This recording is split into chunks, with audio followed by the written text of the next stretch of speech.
I have a huge problem. My best friend set me up on a blind date with her brother, but I got drunk and slept with the wrong man. Even worse, we somehow ended up at the Civil Affairs Bureau and got a marriage certificate.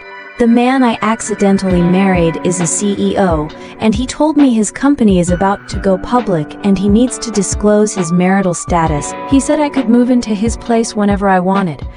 But then he took our marriage certificate for safekeeping and left on a business trip.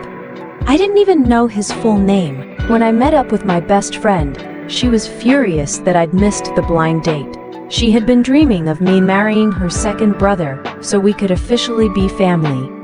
I had to confess that I went to the date, but I mixed him up with someone else and married a total stranger. She almost had a meltdown. To calm her down, I promised I would get a divorce as soon as possible, but there's a 1-month cooling off period, so I'm stuck for now. In the meantime, my best friend invited me to stay at her house. She showed me to a guest room and warned me to never ever go into the room next door. She said it belonged to her terrifying older brother, a misophobe who gets angry if anyone even touches his things. She complained that he only allows his future wife to ride in his expensive car. As she was talking, a strange sense of familiarity washed over me. The scent in the hallway, the look of the house, it all felt like I'd been there before. My friend was devastated, convinced I'd married some con man who was after my money. She insisted we get a divorce immediately.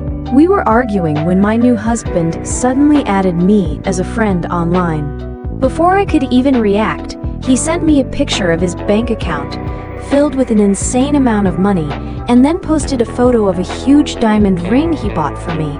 My best friend saw the photo over my shoulder and her jaw dropped.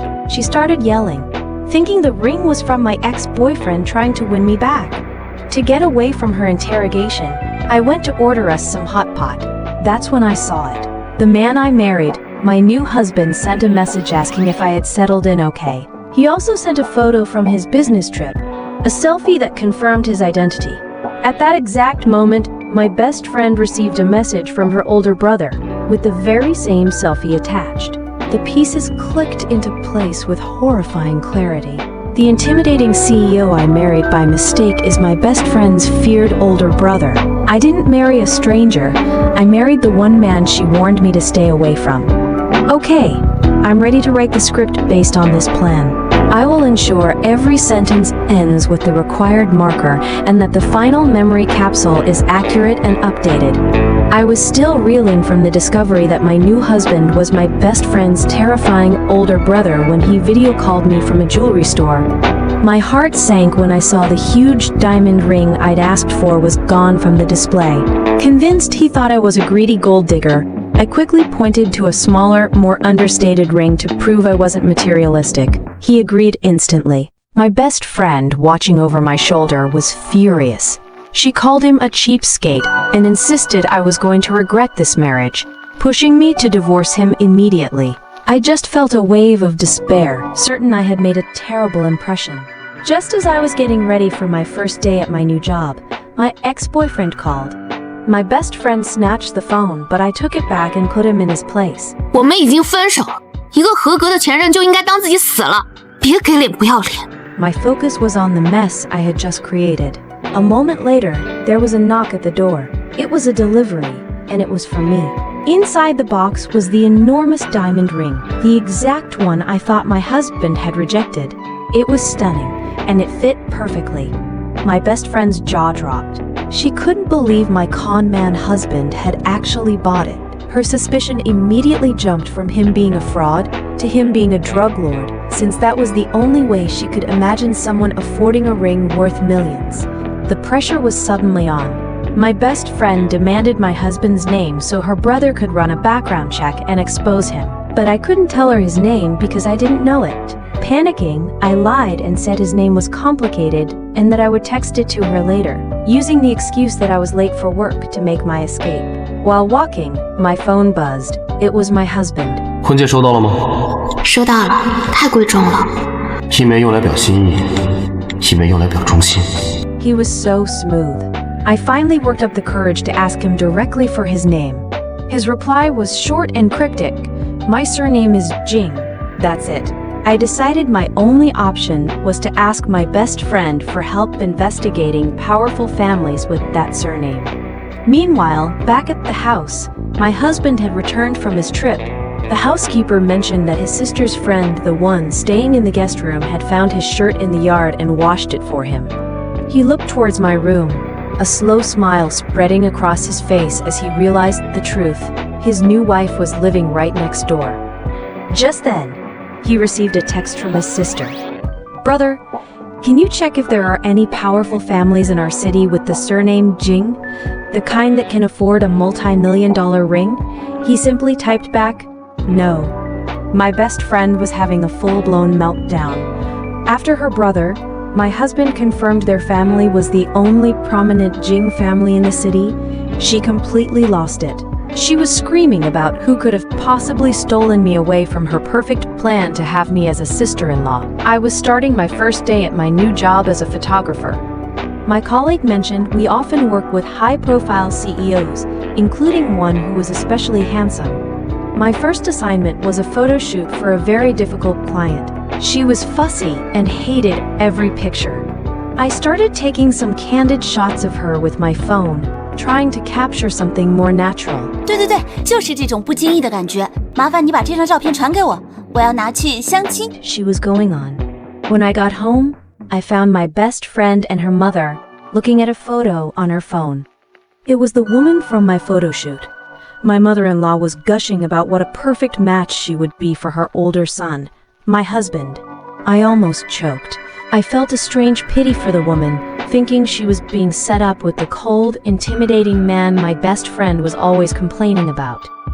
My mother-in-law called him right then and there to arrange the date, but he flatly refused. My best friend launched into another tirade about how awful her older brother was, saying he was so strict and boring that no one would ever want to marry him. The next day, she dragged me to a fan meetup for her second brother, who was a famous model. She was still trying to convince me to divorce my con man husband and get with him instead. To be honest, I didn't think he was nearly as handsome as my husband. Before I knew it, my friend was shoving me onto the stage during the Q&A session to give her brother a gift. I was flustered, but he mistook me for his blind date, the woman from the photo shoot, and seemed pleased to see me. As I tried to escape, the host suggested he give his fan a hug. He moved towards me, but just as he was about to embrace me, another figure stepped between us. It was my husband. He intercepted the hug, wrapping his arms around his stunned brother. The entire room went silent. My best friend looked like she'd seen a ghost. My mind was racing. What was my supposedly cheap husband doing here? And then it all clicked into place. My husband was not just my best friend's older brother. He was the older brother of the celebrity I was supposed to marry in the first place. Before I could process this, he took the microphone. 感谢大家对张鹤晴的喜欢，作为他的幕后老板，特意为他带来这份惊喜。 Then he grabbed my hand and pulled me to his side, declaring to the entire audience and all their cameras, "And I'd like to introduce you all to my wife." The crowd exploded. The fans started screaming that their idol had been sold out to a rich sugar daddy, and I was trapped in the middle of it all. I had been publicly exposed as the wife of a man whose name I still didn't even fully know. I was in the middle of a media firestorm, standing on stage next to a man I barely knew, my husband. The fans were in an uproar, convinced their idol had been sold out to a rich, older man, and they were calling my husband a sugar daddy. The confusion was overwhelming. Seeing my husband standing so close to his celebrity brother, I suddenly had a horrible thought. Maybe my husband was gay, and I was just his beard. He must have noticed my panic, because he quickly pulled me off stage and out of the venue. Outside, I confronted him. Now that I finally knew his full name, I demanded a divorce. I told him I couldn't be a beard for a gay man, no matter how rich he was. He looked completely bewildered. He tried to explain that the man on stage was his biological brother, not his lover. But I'd heard my best friend call them socialist brotherhood, which sounded like a euphemism, and I was convinced he was lying to cover up their relationship. I insisted that marrying his brother's wife to keep things in the family was just too much for me. He kept denying it, looking increasingly frustrated, and finally confirmed that he followed his mother's surname while his brother followed his father's. That's why they had different last names. He then said something that completely stunned me. I'm not gay. That night was my first time. He swore he wasn't looking for a beard and had no intention of divorcing me. With that, he asked me to come home with him. I was hesitant, but his sincerity was hard to deny.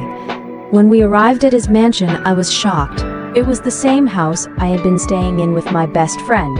He had told me his address when we first met, but I'd been too flustered to remember it. It turned out I had been living in my husband's house all along without even realizing it. He let me inside and, to ease my fears about our marriage, he presented me with the property deed to the mansion, now with my name on it, giving me 90% ownership. He said he wanted me to feel secure. When I offered to add his name to my small apartment, he refused, telling me to keep my own money. I was so moved by his generosity, I felt like I was living in a dream. He then laid out his terms for our marriage. We would share a bed, have a private date once a week, and be intimate at least once a week. I was so embarrassed I could barely speak, but I tried to negotiate. I told him I couldn't agree to sharing a bed because I was a light sleeper, that I was too busy with my new job for weekly dates, and that the idea of scheduled intimacy was just too awkward. To my complete surprise, he agreed to all my conditions without any argument. He was so accommodating that I started to feel like maybe this marriage wouldn't be so bad after all. As I looked at him, a strange feeling washed over me. Had we met before that night at the bar?